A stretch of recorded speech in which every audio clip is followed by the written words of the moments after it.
কলকাতার ঐতিহ্য হাতে টানা রিক্সা। हमें 60 साल हो गया আপনি কি এখানকার কলকাতার? हाँ कलकत्ता था के कोलकाता है? बाड़ी बिहार। बिहार में आपका बाड़ी है ना? हाँ बिहार। उधर से आया? हाँ उधर से आया, इधर खटने के लिए आया। सब बाल बच्चा बीबी बाल सब सब बिहार में? बिहार में। अच्छा अच्छा। इधर ये आपको बहुत ज्यादा कष्ट है ना? हाँ कष्ट হবে কি করবে, পেট তো চলবে, পেট তো মানবে না। আচ্ছা আচ্ছা, পেট চালানোর জন্য করেন না? আচ্ছা, অনেক কষ্ট তো হচ্ছে আপনাদের। হ্যাঁ কি করবে, কিন্তু এটা কলকাতার একটা ঐতিহ্য আপনাদের এখানে, সবাই এখানে আসলে একবার না একবার ওইটাতে চড়ে। ফলে আজও সেই ঐতিহ্যের অংশ হয়ে শহরের বুকে এখনো চলমান হাতে টানা রিক্সাওয়ালা।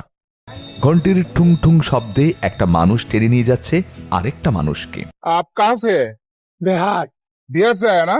इधर कोलकाता का कोई लोग रिक्शा नहीं चलाता? हाँ कोलकाता भी लोग चलाता है? आदमी चला। चलाता है ना? तो कैसा लगता है ये? अच्छा क्या करेगा, पेट के लिए करना ही।